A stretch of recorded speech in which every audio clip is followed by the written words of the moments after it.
이미 익숙해진 일상이라고 말할 수 있지만 1년여 동안 하나의 형태로 고정되지 못한 방식으로 우리들은 예배를 드리고 있습니다. 이 상황이 많은 교회들에게 답답하기도 하고 어떤 딱히 새로운 돌파구를 만들어내기도 쉽지 않은 시절을 살고 있는 것은 마찬가지입니다. 얼마 전에 교회들의 모임인 노회에 갔을 때 들었던 설교 중에 코로나로 인해서 정부에서 지침을 내려주고 예배에 참석할 수 있는 인원들이 몇 퍼센트 이렇게 제한되는 것에 대해 성토하는 이야기를 들었습니다. 사실 중요한 것은 정부에서 정해준 몇 퍼센트가 아니라 사실 모두 참석하라고 해서 할 수 있는 것도 아니기 때문에 이 알아서 하는 어려움 또한 있는 것도 마찬가지입니다. 만약 교회들마다 알아서 하라고 하면 오히려 더 원망이 많을 수도 있지 않겠습니까? 누군가는 왜 규제하지 않느냐 오히려 할 수도 있을 것입니다. 그리하여 자유라는 것은 이런 위기 순간에 기회이기도 하지만 더 큰 부담이기도 한 것입니다. 그리하여 예배뿐만 아니라 많은 곳에서 4인 이하, 직계는 허락, 또 퍼센트를 정해서 운동이나 공연이나 여러 가지를 정하는 것들, 사실 다 큰 성인들에게는 어울리지 않는 규약들을 우리에게 굉장히 많이 주고 있습니다. 그리고 마지못해서 누군가는 성실하게 이런 규칙들을 지키면서 위기의 순간들 함께 보내고 있는 것 같습니다. 코로나가 이렇게 퍼센트를 정한다 해서 우리의 신앙의 억석을 가리는 것은 아니지만 몇 년 전부터 우리 신앙의 위기에 대해서, 신앙에 대해서 고민하던 많은 문제들에 대해서 한번 다시 생각하게 하고 아마 이후에 큰 변화의 시간들이 우리에게 찾아오지 않을까 생각해 봅니다. 퍼센트를 정하고 예배를 드리고 있지만 현재 한국교회에서 이제까지 가장 일반적으로 중요하다고 생각했었던 예배나 설교나 기도나 헌금이나 말씀, 성경 읽기나 일종의 모임들이 완전히 사라진 것은 아닙니다. 오히려 그런 것들은 더 구체화되고 영상이나 이런 면들에서는 더 세련돼져서 훨씬 더 예배드리기 좋은 환경들, 말씀을 듣기 좋은 환경들이 우리에게 만들어져도 있습니다. 그러면 무엇이 우리에게 이 시기 동안 사라진 것일까요? 교회 안에서 단지 중요하지 않게 여겨졌던 것들이 있습니다. 식사하는 것, 혹은 식사 후에 차를 마시는 일들, 그리고 사소하고 별것 아닌 것처럼 지났던 안부들, 이런 것들이 우리에게서 사라진 것입니다. 우리만 해도 영상 속에서 만나며 버튼을 누르거나 전원을 끄는 일로 만남과 이별, 만남과 헤어짐이 지금 주어져 있는데요. 사실 이렇게 할 수 있는 것도 과거에 비하면 굉장히 좋은 일이고 코로나가 10년 전에만 있었더라도 이런 형태의 예배는 사실 상상하기도 쉽지 않았을 것입니다. 그래서 저는 한국교회 많은 목사님들의 생각과는 약간 다르게 우리의 아쉬움, 우리의 예배의 상당 부분은, 우리 신앙의 상당 부분은 오히려 예배 안에서 중요하다고 생각되지 않았던 일들, 평범하게 생각되는 일들, 사소하게 생각되는 일들, 이것이 우리 신앙의 형태 안으로 들어와야 된다. 즉, 우리의 신앙생활 혹은 예배를 드림, 교회를 옴, 공동체가 함께함이 이전까지는 예배 안에 집중되어 있었다면 예배 앞과 예배 뒤, 그리고 우리가 함께 모여서 삶을 나누는 이야기들 혹은 사소하게 여겼던 많은 것들이 신앙 안으로 들어와야 된다 생각하는 것입니다. 왜냐하면 건물을 세우는 일이나 예배를 드리는 일이 신앙의 모든 것이라면 사실 우리는 아쉬울 일이 별로 없는 것입니다. 사후 세계에 대한 소망만을 주는 것이 우리의 신앙이었다면 사실 이런 시기에도 어려움이 없어야 되는 것이 마찬가지죠. 그렇지만 우리는 이것이 우리의 신앙의 모든 것이 아니라 이야기하고 예배에서 이제까지 사소하게 여겼던 많은 것들을 우리 신앙 안으로 더욱 많이 끌어들여야 된다 생각하는 것입니다.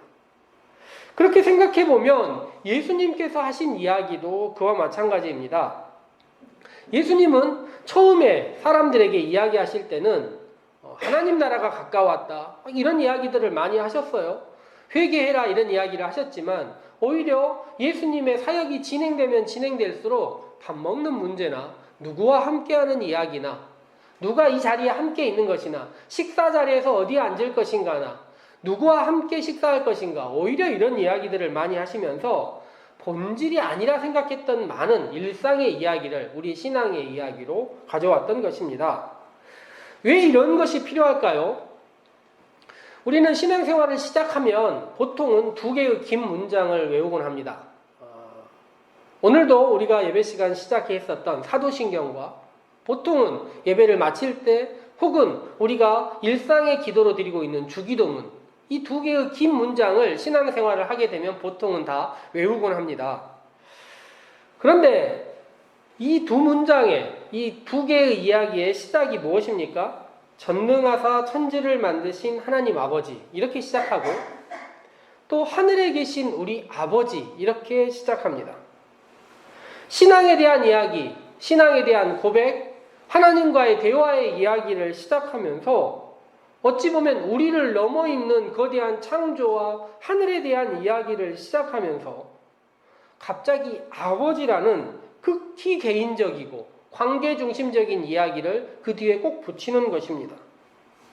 우리의 신앙은 창조로부터 우리를 넘어 있는 하늘, 초월성에 대해서 이야기하는 것처럼 보이지만 사실은 무엇보다 인격적인 관계 그리고 눈에 보이는 사람과의 이야기, 아버지라는 혹은 가족이라는 누가 봐도 이해할 수 있는 이야기로 우리의 신앙을 처음 이야기하고 있다는 것입니다.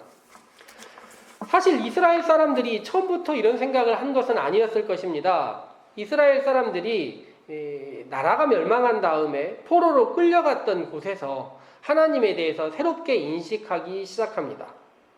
이전까지 그들이 갖고 있었던 신앙은 하나님과의 계약, 하나님과의 약속이라는 의미도 담고 있지만 약간은 거대 담론의 이야기를 가지고 신앙을 생각하고 있었습니다.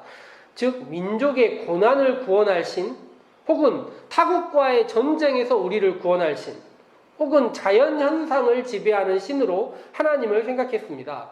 그러니 전쟁 때, 자연재해 때 위기의 순간들에 하나님께 간구하는 것이 익숙했고 두려움의 대상으로서의 신을 생각하고 있었던 것입니다.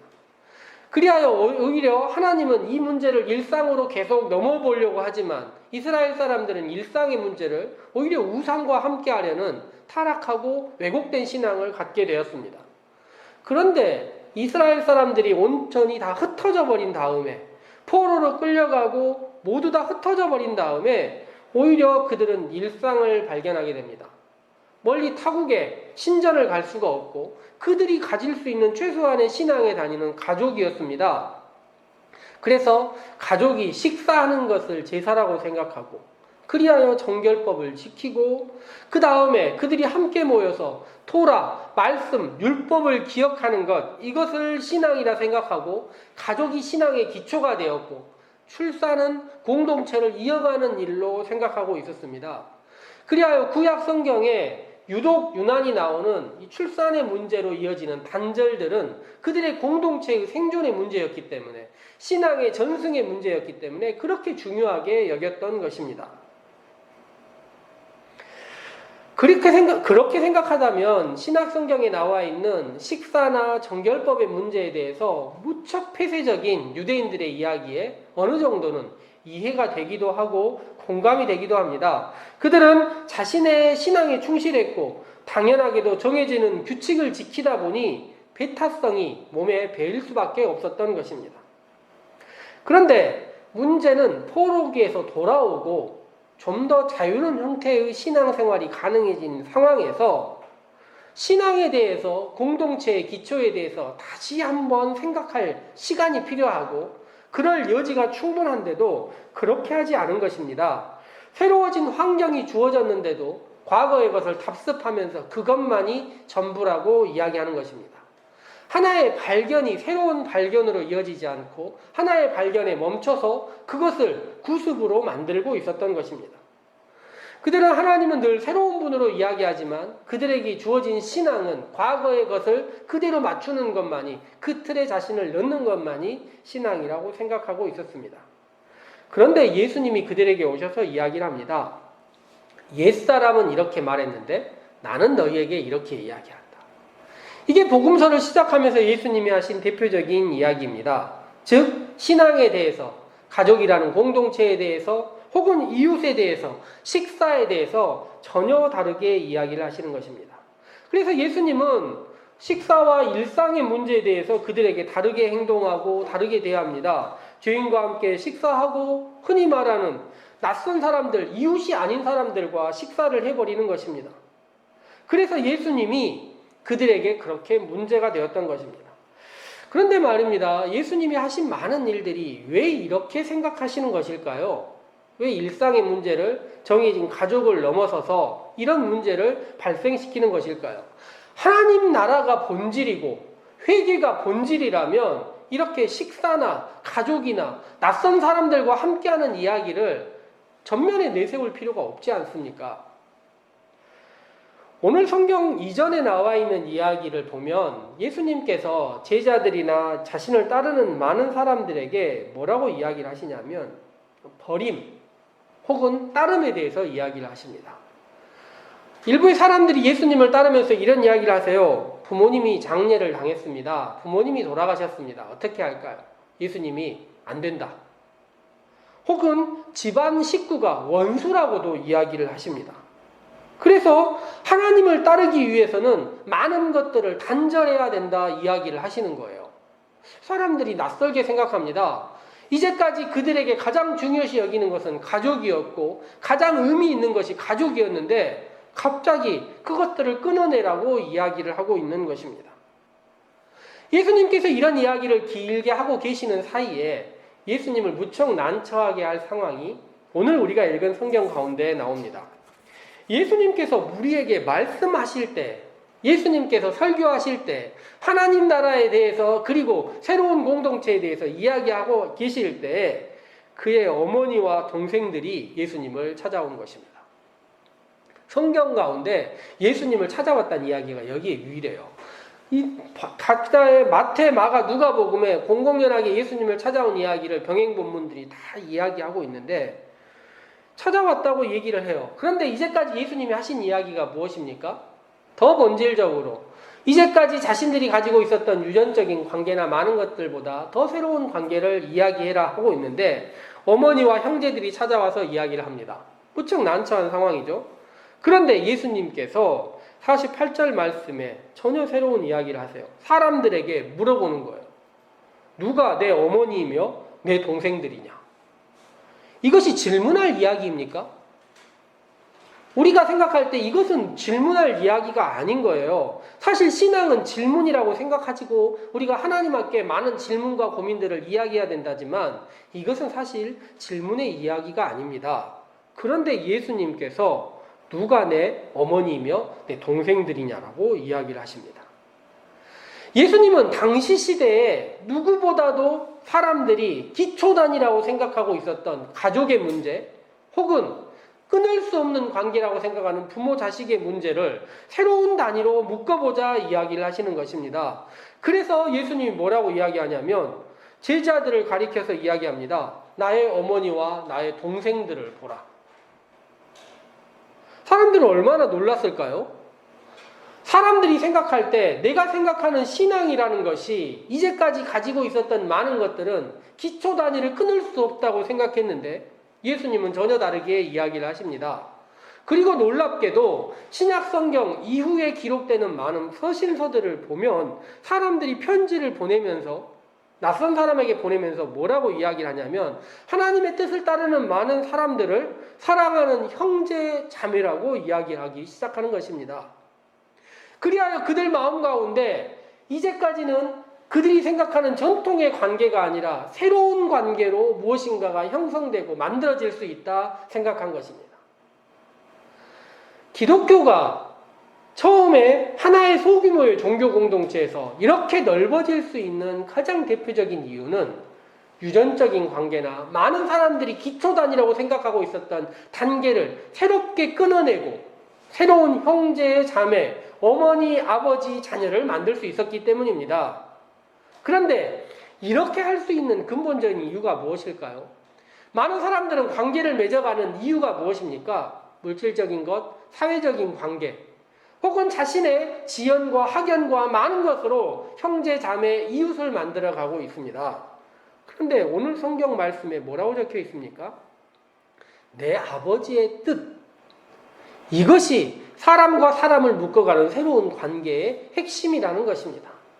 하나님의 뜻으로 묶여져 있는 사람들, 이것이 2000년 전에 예수님께서 하셨던 이야기고 지금도 여전히 변하지 않는 이야기라는 것입니다.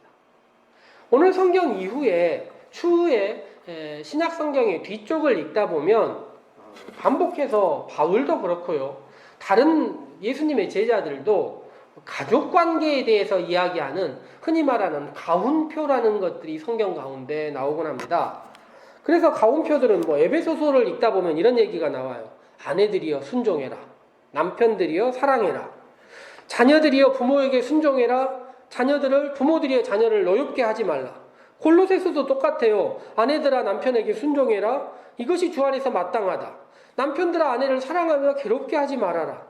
자녀들아 모든 일을 부모에게 순종해라. 베드로전서를 읽어보면 아내들아 남편에게 순종해라. 남편들아 아내를 귀히 여겨라. 이런 이야기들이 반복되고 있습니다. 저는 이 이야기를 읽으면서 남녀의 관계 혹은 부부의 관계, 부모와 자녀의 관계에서 당시의 사람들이 이렇게 하지 않았었구나. 오히려 순종이 없고 어찌 보면 마음에서 우러나오는 생각들보다는 관계, 위계 혹은 구조 때문에 어쩔 수 없이 하는 많은 일들과 사랑이라는 것, 부모가 자녀를 대할 때의 많은 태도들에 문제가 있었구나, 이런 생각들을 할 수밖에 없었습니다. 예를 들어 당시의 시대에 자녀들에게 부모에게 순종하라 이야기를 하고 부모에게 자녀를 노엽게 하지 마라 이야기를 합니다. 그런데 당시 시대에 이런 이야기를 할 수 있는 어떤 관계도 없습니다. 부모가 생각할 때 자녀들은 자신의 하수인처럼 생각됐고 생사여탈권까지 부모들이 가지고 있는 상태에서 부모에게 자녀를 노엽게 하지 마라 이야기를 합니다. 에베소서의 가훈표는 오히려 이렇게 시작합니다. 여러분은 그리스도를 공경하는 정신으로 서로 복종하십시오. 남편과 아내에게 서로 복종하라고 이야기를 한 다음에 아내는 남편에게 순종하고 남편은 아내를 사랑해라 이야기를 하는 것입니다. 새로운 공동체를 만들었는데 이 모든 것이 가능한 이유가 무엇입니까? 서로 형제자매가 되고 이 모든 것이 가능한 이유가 무엇입니까? 하나님의 뜻 안에 우리가 묶여있기 때문이라 생각한 것입니다. 코로나로 인해서 우리에게 자발적인 고립이 주어졌습니다. 함께하기 참 쉽지 않고 우리에게 지금 공동체성이 없는 상황 속에서 4인 이하, 직계 이런 말들로 우리들은 서로와 모일 수 있는 사람들이 무척 줄어있는 시절을 살고 있습니다. 그렇다면 이 시절이 끝난 다음에 우리가 맨 먼저 회복할 일이 무엇이겠습니까? 하나님께 기도하는 일, 하나님께 찬양하는 일, 간구하는 일, 이것이 수직적인 관계가 우리 신앙에서 회복해야 될 더 큰 문제가 아니라 우리는 관계를 회복하고 이 문제가 회복되는 최초의 순간에 맨 먼저 해야 될 일이 우리 주위에 있는 형제자매를 살피는 일입니다. 하나님의 뜻대로 함께하는 사람들을 더욱더 생각하고 그들과 함께할 수 있느냐, 이것이 교회의 변화와 더 나아갈 길의 핵심이라는 것입니다. 오늘 우리가 읽은 본문의 병행 본문인 마가복음 3장, 어제 읽어보시기를 부탁드렸던 본문에 보면 같은 이야기가 있어요. 예수님께서는 당신의 어머니와 동생들과 누이들이 왔다는 이야기에 누가 내 형제 자매냐라고 물어보세요. 그리고 성경 표현에 이런 구절이 있습니다. 그리고는 둘러앉은 자들을 보셨다. 자신과 함께하는 사람들을 이렇게 보셨다는 것입니다.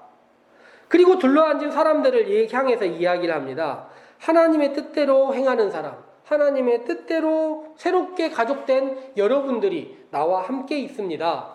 여러분들이 나의 형제, 자매, 어머니라고 이야기하시는 것입니다. 우리도 영상 속에 있을 수 있고 비록 적은 숫자들이지만 둘러앉은 사람들을 함께 봅시다. 내 주위에 있는 함께하는 사람들을 봅시다. 이 사람들이 하나님의 뜻으로, 아버지의 뜻으로 형제 자매된 사람들입니다. 우리가 새로운 가족이고 하나님께서 새로운 뜻으로 묶어주신 사람들이라는 것입니다. 힘든 시절이 지나고 함께 만나서 단순하고 별일 없는 일상들을 함께 나누고 혹은 대화하지 않고 침묵하고 있어도 불편하지 않을 형제 자매들을 함께 만날 날을 기약합니다. 기대해 봅니다. 그리고 그것이 어찌 보면 그렇게 함께 하는 것이 하나님의 뜻, 아버지의 뜻이라는 이름으로 함께 모이는 것, 서로를 기억하는 것, 서로의 온기를 느끼는 것이 우리 신앙에서 어찌 보면 하나님을 고백하는 것만큼 소중한 일이라는 것을 우리들은 알아야 하는 것입니다. 모두 함께하는 그날까지 하나님의 은혜와 돌보심이 하나님의 뜻으로 함께 뭉쳐진 우리 살림의 가족들과 함께 하시기를 소망해 봅니다. 같이 기도하도록 하겠습니다.